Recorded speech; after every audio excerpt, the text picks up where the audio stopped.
Hi guys, and welcome back to my channel. So for today's mukbang, I have made I've made Canadian themed food. So I made poutine and I also made Beavertails. And if you don't know what if you don't know what either are, poutine is originally from Canada and I used waffle fries, but it's supposed to have regular fries, and it has cheese curds and gravy. So I'm really excited to try that, and I also added extra mozzarella cheese on top just because I like mozzarella cheese. And then Beavertails, I haven't tasted them yet, but they remind me of what elephant ears would be at the fair. So it's just like dough, well, it's whole wheat dough, and then you fry it and add cinnamon sugar on it, and then you can just add whatever toppings you want. And then I also specifically bought ketchup chips because these are popular in Canada, and no, there's no reason for me having a Canadian themed mukbang. I just didn't know what kind of food to make, and poutine sounded good, and then I was like, what do I eat with poutine? And I was like, I should make Beavertails. So that's how that happened. And then for today's mukbang, I'm also going to be doing kind of like a true crime type video. So I'm going to be talking about the smiley face killers, and if you haven't heard of the smiley face killers, prepare to be absolutely terrified, because I was terrified researching it.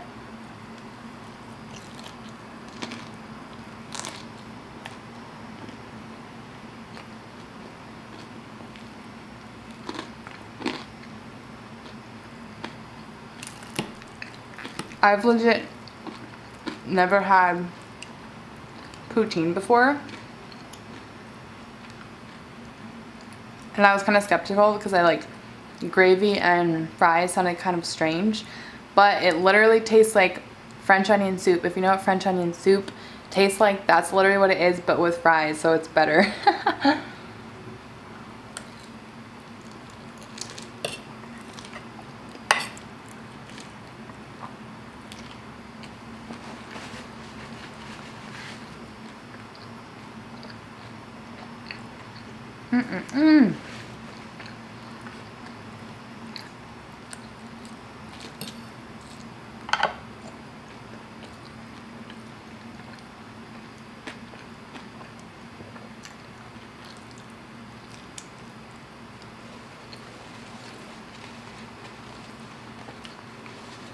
And for the gravy,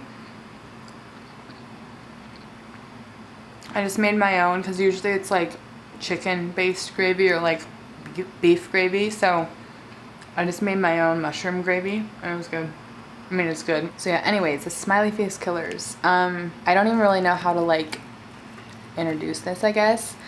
So the smiley face killer theory is basically a theory that there is a group of skilled serial killers who are in communication and are killing young college age white males throughout the United States.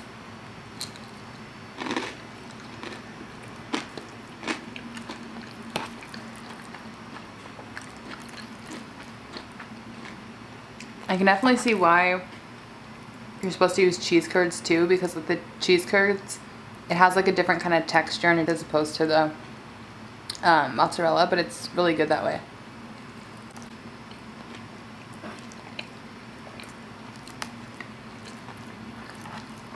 Because when I first was going to go to make it, I was like, well, if I can't find cheese curds, I'll just use regular cheese. But then every single recipe was like, authentic poutine has cheese curds. So I was like, okay, I gotta find cheese curds. So I hunted for them and tracked them down.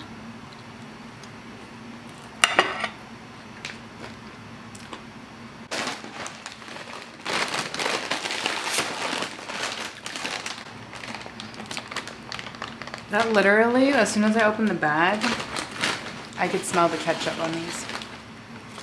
Okay, so anyways, the smiley face killer, the theory was introduced, I guess you could say, by two retired NYPD detectives. So it's not like some random people that are sitting around coming up with this theory. It's like legit two retired NYPD detectives have devoted the rest of their life to trying to figure out who the smiley face killer is, or are, I guess, if there's multiple people. So the two retired NYPD detectives' names are Kevin Gannon and Anthony Duarte, and then they also have a third friend, I guess you could say, that has joined them in trying to figure out who the smiley face killer is, and his name is Dr. Lee Gilbertson, and he is a criminal justice professor and gang expert at Cloud State University. So These three men are highly skilled, they have expertise in their fields, and they believe that there is a gang of serial killers killing white young men who seem to be in good physical shape. They come from good homes, they have a lot going for them, and all of a sudden they just end up dead.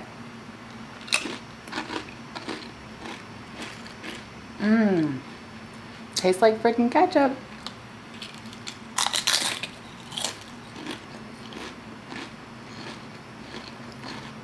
These are good.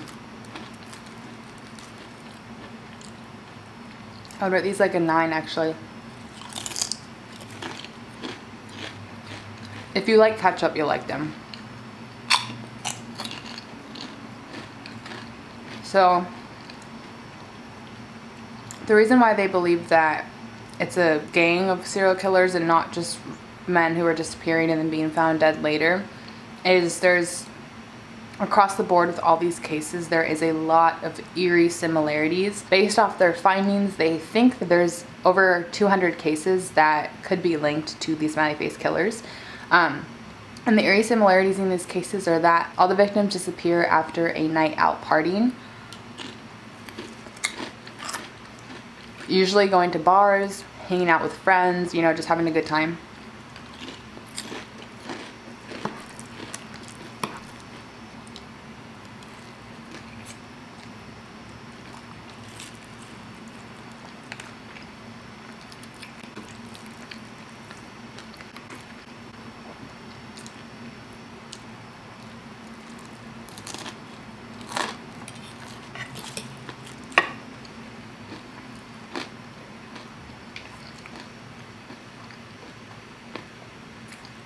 So these men will go out drinking with friends, and they'll go to different bars, just, you know, like how you do, I guess, if you're going out.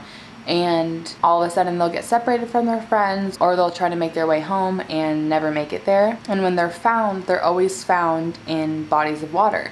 And so the assumption, or the ruling, I guess you could say, on a lot of these cases by law enforcement is that it's an accidental drowning because of alcohol intoxication. I usually go for sweet stuff first, but this poutine is so good that I don't want to have the Beavertails yet.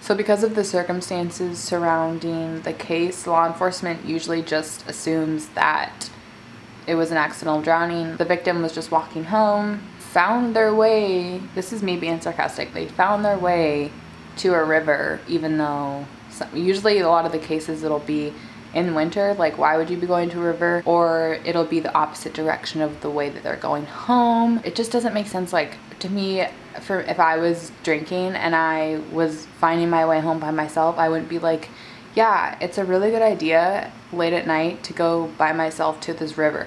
Regardless of whether or not I was thinking that something was going to happen to me, I just wouldn't do that. Like, why would you go to a river by yourself? So anyways, I mean, it just doesn't make sense to me that that's the conclusion that law enforcement usually comes to, but I digress. I'm gonna try these Beavertails now. So I put different toppings on them. I'm gonna start. This one has peanut butter with chocolate chips, and then I also drizzled like chocolate fudge on top. So I'm just gonna try ripping it because, well, I'm excited because I love elephant ears. Like, if you watch my fur food cheat day video, I got an elephant ear first because they're just like my favorite thing. So I'm really excited.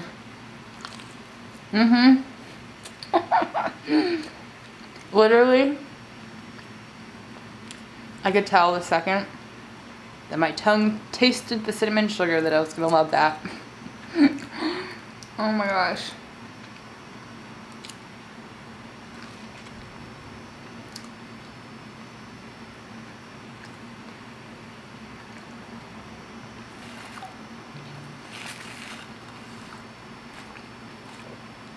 I guess that Beavertails are like it would be like a Subway kind of in the US where it's like a restaurant chain.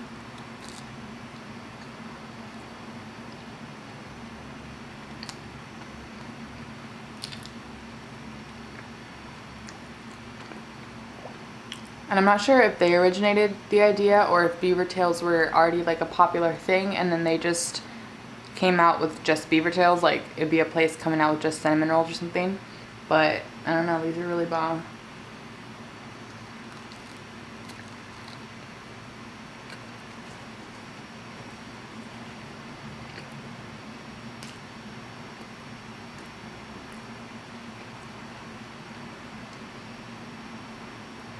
And I think I forgot to say this part too, but these cases have been going on since as early as 1997. And the earliest case that I came across that I was reading about was 2017. So they've been going on for a long time and they're not stopping, which is terrifying. Like, and that's why the 3 detectives who are investigating these cases will often meet resistance from the local law enforcement. And that's just because, well, they think it's because no one wants a serial killer running around their jurisdiction. So a lot of the times the police will just be like, nope, case closed. Like, sorry, we're not going to help you. Which is really fucked up if you think about it, because the people in their town could be in danger or their jurisdiction could be in danger, and they would rather just be like, case closed, we're not going to look at it again, you know? On the plus side, the cases have garnered like a ton of attention, especially recently.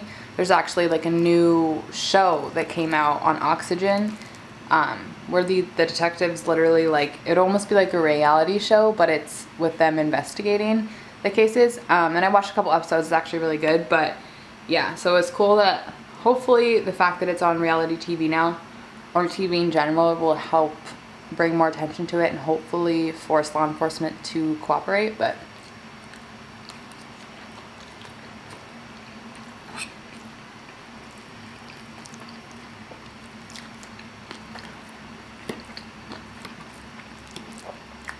because you can't, like, for certain disprove that there's not a serial killer running around. Like, the 3 detectives can't really prove all that they want to prove or disprove all that they want to disprove if they don't have access to the case files and stuff, you know? In a lot of cases, even though the death is accidental, so technically the case is closed because there's nothing to investigate, the documents and autopsy reports and photos still won't be released to the public or the 3 detectives. So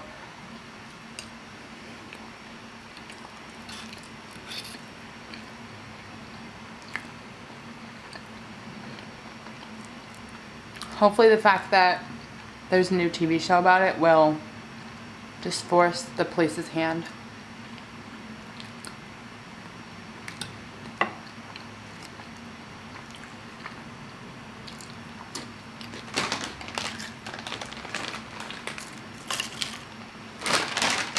So you might be wondering what the hell this has to do with smiley faces, because so far all I've told you is that these men are supposedly have drowned and have just gone out drinking. So you're probably like, what the hell does this have to do with smiley faces? Well, the eerie thing about these cases, like the freaking creepiest part about these cases that just like chilled me to the bone was, and this is kind of what made the detectives, I guess, tie them all together in the first place, because aside from this, it could just be accidental drownings. I mean, a lot of the cases have weird circumstances where you could try to argue that it's a homicide, but this single clue by the bodies, usually, so it's kind of hard because the bodies are dumped in water, and so obviously it'll be a lot of the times rivers, and so they can travel a great distance before they're found. So a lot of the times it's really hard to pinpoint a body dumping area where the body entered the water.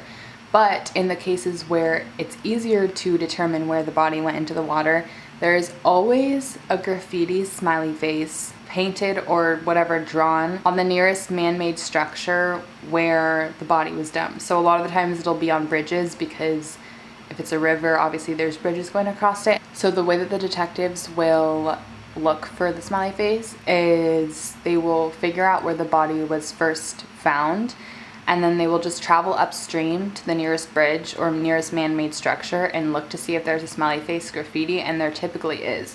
So the theory is that for some reason where these serial killers are dumping the bodies, after they dump them, they graffiti a little smiley face.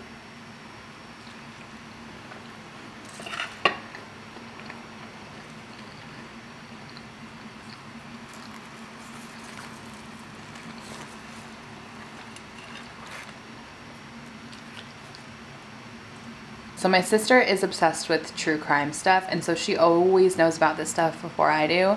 And so I've actually known about the smiley face killers for a while because of her. I think at least over a year, I feel like. And since then, I have paid attention. I mean, it's kind of one of those things where when you hear a word that you've never heard before, and then all of a sudden you keep hearing it now that you know what it is. So I'll notice when I see smiley face graffiti and pay attention, because it's really not that often. Like, I rarely see smiley face graffiti. Like, I'm not saying it's for sure that there's a gang of serial killers out there, but I don't know how law enforcement can just ignore the fact that, I mean, I feel like that's a huge coincidence.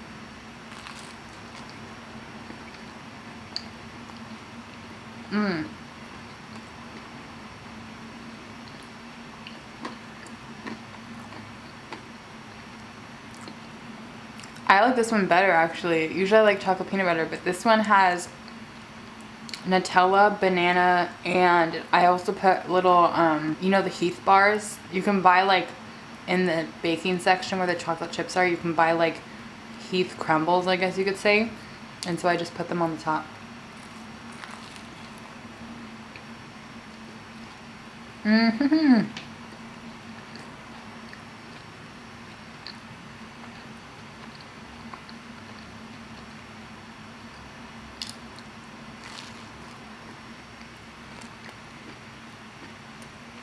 Oh my god. They're messy though. So the 3 detectives have also developed a theory, because the men are always athletic, always smart, always come from good families, always white, always college age. They think that whoever is preying on them would be kind of the opposite. So it would be like a kid who was jealous of the star football player, or someone who was upset because they weren't with the cool crowd in high school or something like that. You know, when you see like Criminal Minds, and it's always like kind of like that, the one on the outside that is upset because they've been shunned by this group or whatever. That's who the detectives think is killing these people. It's someone who is jealous of them, if that makes sense.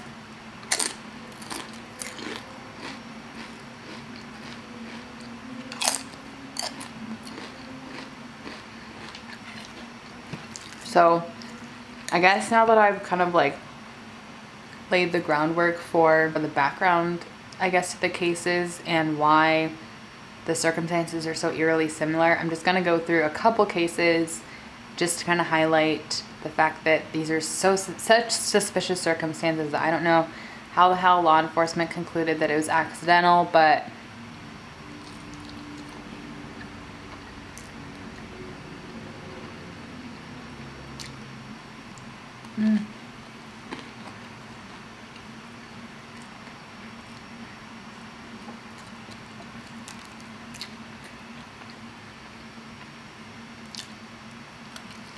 oh.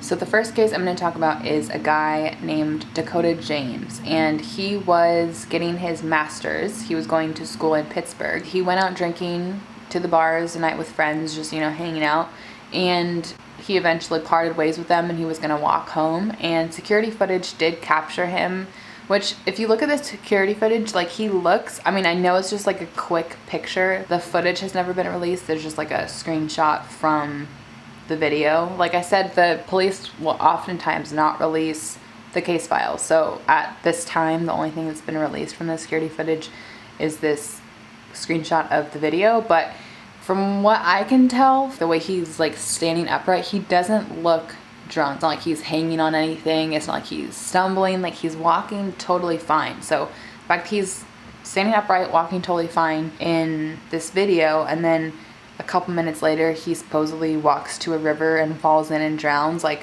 That doesn't make any sense to me. So anyways, he went out for a night with friends, drinking, was going home, and the way he had to go home was across this bridge called I think it's called the Roberto Clemente Bridge. And the theory is that he supposedly had to go pee or something, walked down the steps to the river front, I guess you could say, and then fell in. So when his body was found, it was found 40 days after he first went missing. Oh, and this one's s'mores, so I found this like pre-made s'mores mix at the store. So it looks like it has like little graham crackers maybe, and then it has little marshmallows, and I also added white chocolate chips, and then the white stuff is marshmallow fluff. So I'm excited for this one too.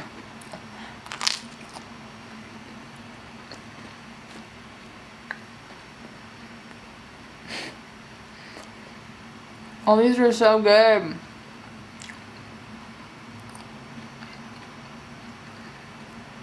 I still think I like that one best though.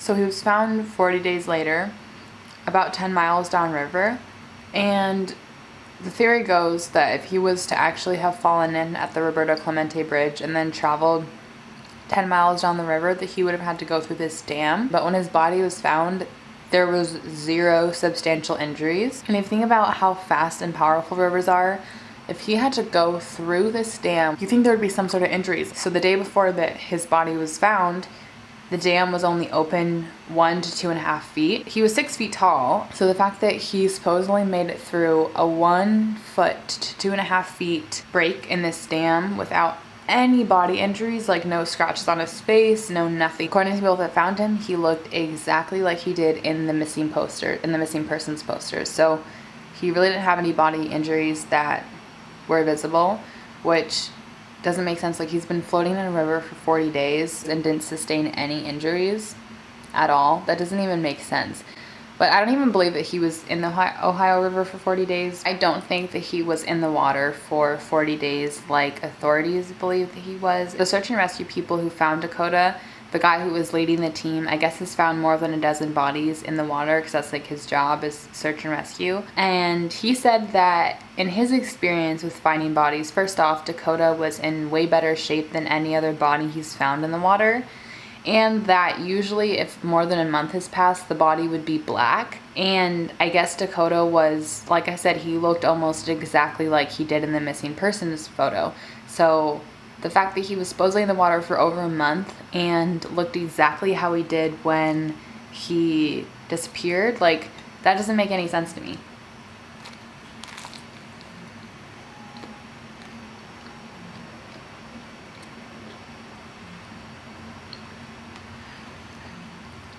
I feel like I keep saying this stuff doesn't make sense, but that's because it doesn't.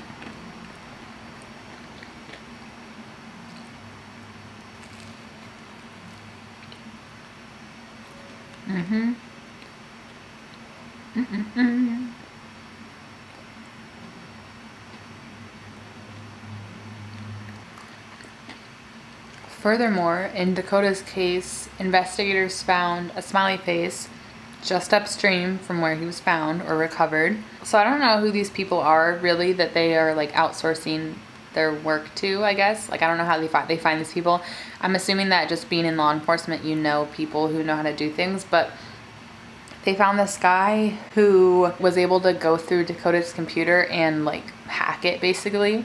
And he found a PayPal transaction from Dakota's account that happened 2 days after Dakota went missing. The detectives believe that the smiley face killers will often abduct their victims on land, kill them on land, or keep them on land for a while and then kill them and then dump their bodies. So Dakota wasn't killed and then dumped immediately. He was held somewhere. So hypothetically, he could have literally been held for over a month by these supposed killers. I guess the smoking gun that was found in the autopsy report, or actually this wasn't mentioned on the autopsy report. The medical examiner for some reason overlooked this little detail, but Dakota had ligature marks on his neck that are completely consistent with ligature strangulation.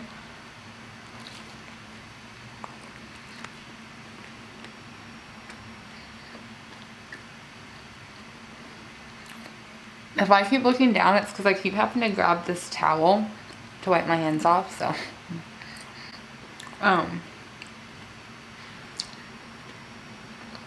So for some reason, the medical examiner totally looked over the fact that there was a huge bruise on Dakota's neck. On Dakota's fingers, there was bruises and redness that were indicative of the fact that he was probably clawing at something that was on his neck. So obviously your first reaction if you're being strangled is try to release the pressure.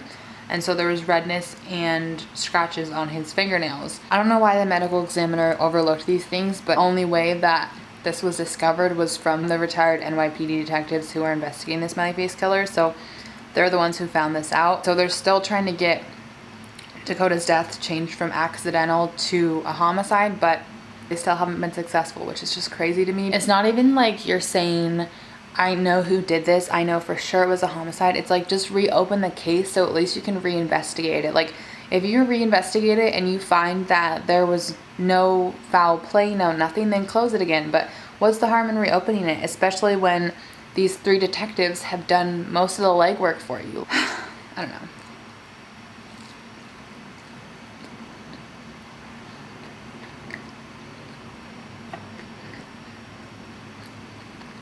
I feel like extra, I guess emotionally tied to it, because in the episodes that I was watching, they'll show the parents of the deceased. A lot of times the parents are crying, obviously, in the episodes, and it's just heartbreaking to think about the fact that the police wouldn't even cooperate with them to try to help give them closure. Like, it just really makes me angry, but I'm actually kind of getting full. I've been cutting, so I've been eating less food throughout the week, and so I feel like my stomach capacity has somewhat shrunk. In my last 2 mukbangs, I got full really fast, which I guess isn't really a bad thing, but it kind of is for mukbangs. Oh well. So the next case is of Luke Homan, and he was also 21 years old at the time of his death. He was also in college. He was going to the University of Wisconsin lacrosse. So he wasn't, like, I don't mean to say that like he was playing lacrosse. I think the legit name of the university is lacrosse. So he was going to the University of Wisconsin lacrosse, and he had gone out for a night of drinking with friends, like all the cases are, and he was found in the Mississippi River 50 days later. I'm gonna sound like I'm kind of repeating myself, because that's the way a lot of these cases are, is just the same thing over and over again. So he was found 50 days later in the Mississippi River, and it was ruled an accidental death by the police department.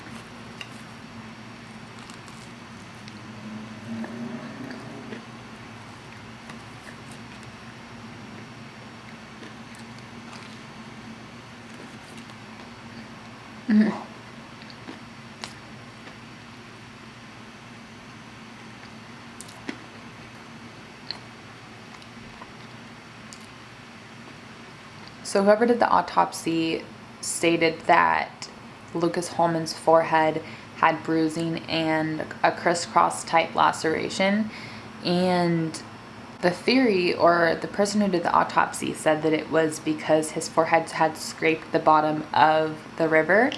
But if your forehead is scraping something and going in one direction, the cut should only be going up and down, and they were crisscrossed. And so that was what immediately drew the attention of the detectives who were investigating the smiley face killer. So they took it to someone else who was more skilled in figuring out, I guess, like, you know, in Criminal Minds, once again, like when they can figure out what kind of knife was used to stab someone, it would be like that kind of person who like somehow knows how to figure that kind of stuff out. And he figured out that it was actually the shape, the bruising on Luke Holman's forehead was actually the shape of a shoe. So if you look closely, you can see that it kind of looks like how a boot would look, where there's 2 indents or 2 red bruises that look almost identical to the classic work boot. And the theory is that the crisscrosses were from a rock or something that was caught inside the sole.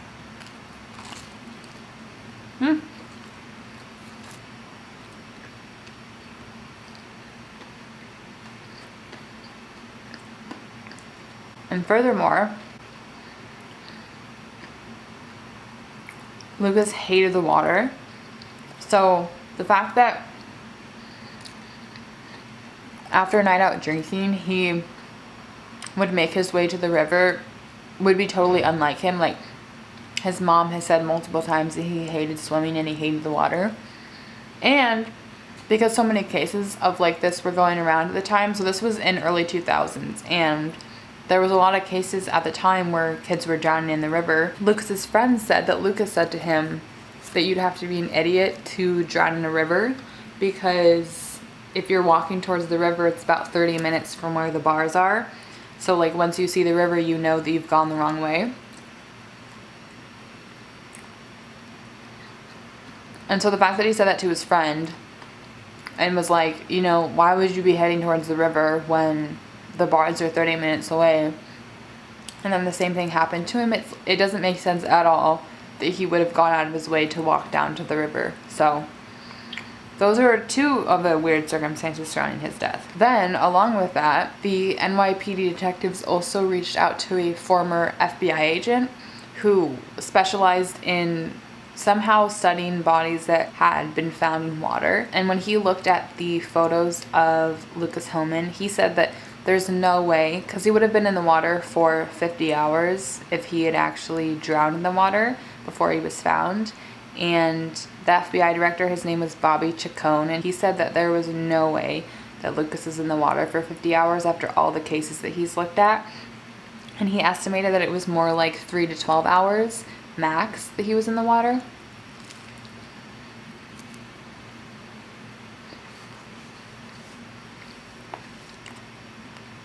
So that basically means that, once again, Lucas was most likely held somewhere where he was killed, and then his body was just dumped in the river.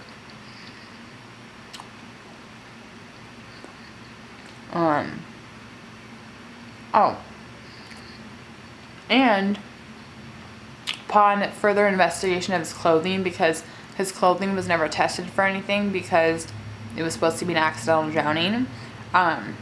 First off, his clothing was not muddy at all. There was like a couple of mud patches on it, which if you were in the river for 50 hours, you think that you would be more muddy, especially because he was supposedly at the bottom of the river. No mud on his clothing. And there's two sketchy things that were found on his sweatshirt and his pants. So his sweatshirt contains specks of an orange-like substance that they eventually tested to be nail polish, which nail polish, I didn't know this, but apparently nail polish has the same, or you can use nail polish somehow as spray paint, or it's a popular form of spray paint.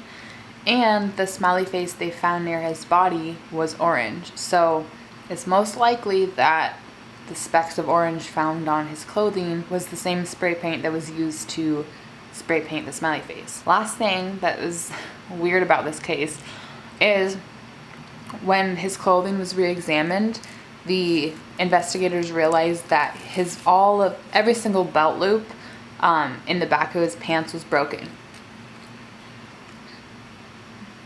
And not in the way where it's like a slow wearing, it was like ripped.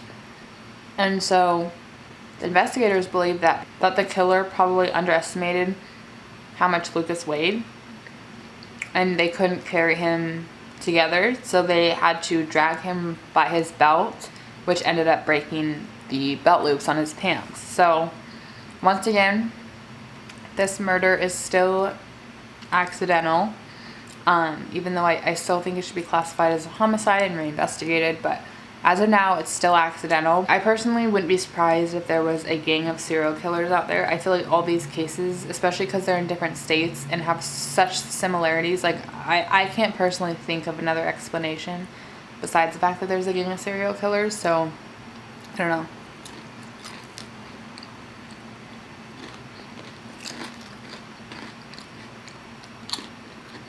Anyways, I hope you guys enjoyed this true crime video. I feel like it was a little bit more casual than I usually do them. I was kind of more just talking off the top of my head about it instead of going through like structured notes. So if you liked that, let me know. If you didn't like it, also let me know. And yeah, I will just see you in my next video.